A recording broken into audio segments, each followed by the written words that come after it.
single number 2. I hope you would have solved the previous single number 1. It was a simple solution that you would XOR all the elements present in the array and the remaining one, the result of the remaining of the answer would be a result which would appear one times. Here we would use the property of XOR that x XOR x would be 0, and we would utilize this property of XOR to find our answer. But single number 2 is a bit tricky one. Let's solve it. The most brute force approach you could think of and you could come up with is storing the frequencies of every element in a hash map and then traversing the hash map to find out which number is appearing exactly once, and we will simply return it and it will be our final answer. I will not discuss the brute force approach here. Let's move to a little optimal solution, to a better approach. Uh, the intuition that you could think of that we could traverse each bit of the integer from 0 to 31.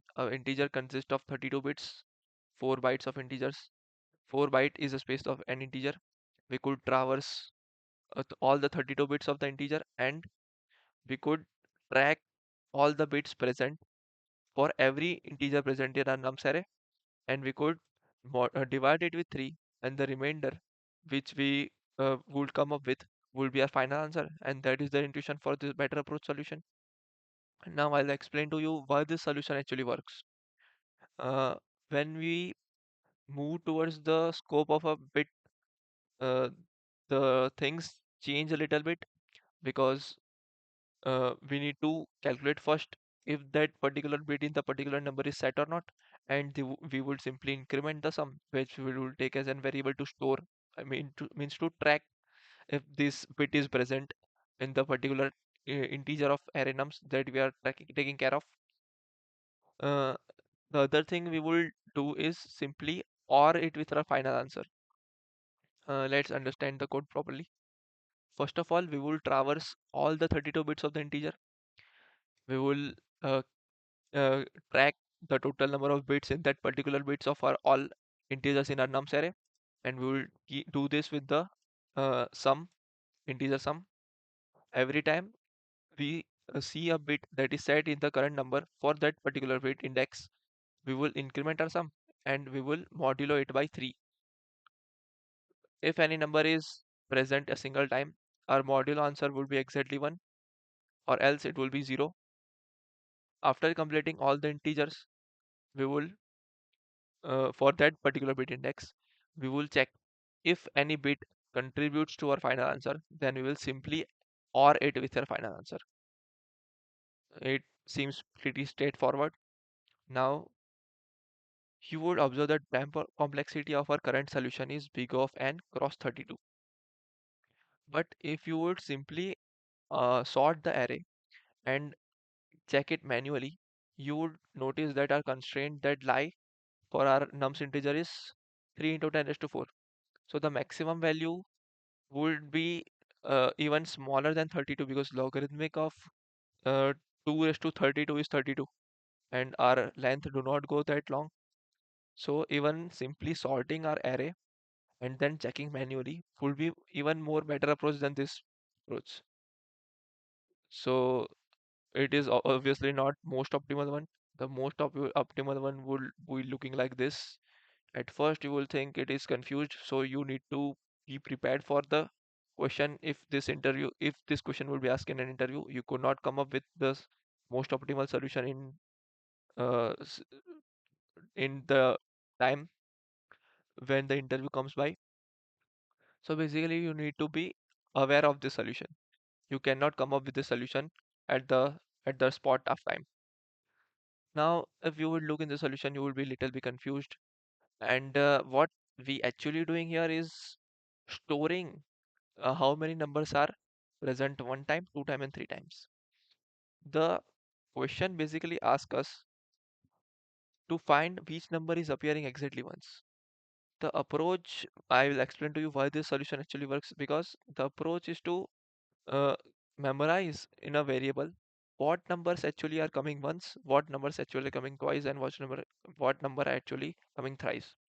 You will notice that the numbers that are coming thrice we need not to be taken care of.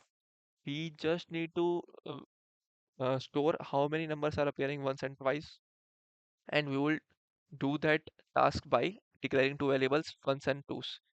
This will be our buckets for our further tasks. Now what we will do is, if the number comes for the first time, we will make an entry in our ones variable. If the number comes for the second time, we will delete that entry from the ones variable and add it to our second variable. And the number, if our number comes for second time, we would simply delete the entry from our second twos bucket, and we will do nothing, just move for the next iteration. And at last, the number that is appearing exactly once will be present in our ones bucket, and we will simply return once. Now I'll explain to you why this solution actually works. You will notice that for adding as well as deleting operation, we will be using XOR operator, bitwise operator. This will help us in adding as well as deleting the particular bit. You cannot do editing as well deleting with OR operation, because OR operation just adds the bits, and AND operation just deletes the bit. So we will be using XOR operator for this method. Now uh, let's take this example where 2232. For first iteration, the 2 is coming very first time. So we will simply add it to our ones variable. Now you will notice that we will only add in our ones variable if it is not present in twos, and we will only add in our twos bucket if it is not present in ones bucket. Because if it is already present in twos variable, it will be of no need to add in first variable. We will simply delete it with the second operation, and similarly vice versa. For the first iteration, when 2 appears, uh, the negation of 2 the negation of 2 will make all ones, and which will be ended with our num, and we will be XORing it with our ones bucket. So it will be marking the twos at the appearance of ones, right? Now second time when the twos appear, we will check if it is in appearing in ones. Yes, it was appearing in ones, so we need to delete that, which will be taken care of x XOR or x XOR x. You will notice that the property that help us to solve the first question is helping us to solve a little bit of trick in our second question also, because s x XOR x x will be result into 0. So the XOR operation help us to delete the same number that appears in the one variable, and it will help us to add that number in our second variable, because once the 2 is deleted in a ones, the negation will again turn all the bits to 1, and num and negation of ones will add that particular bits of 2 to index in our 2's variable.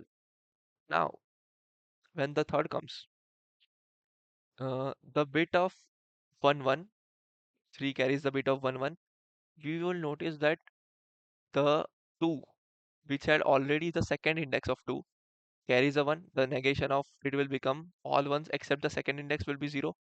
So the only bit that will be added in our ones variable will be the second last bit from the right. And XORing that will be clearing that second last bit from the right. So current position of the current value of ones will be 1 0, and the current value of twos will be 0 1. Right.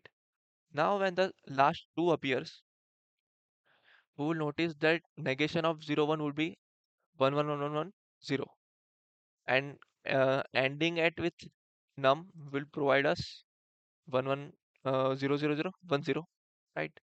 And 1 already consists of 1 0, so 1 0 XOR 1 0, 1 1 0 XOR 0 1 would be 1 1, right? So our ones bucket will be consisting 3, please notice that, and our 2, which previously consist of 1 0, now negation of 1 0 consists of 0 1, and ending it with this will clear our 2's bit. So finally 2's will be 2's bucket will be cleared, and our ones bucket will be carrying our single number, that is 3. So this is how our approach actually works.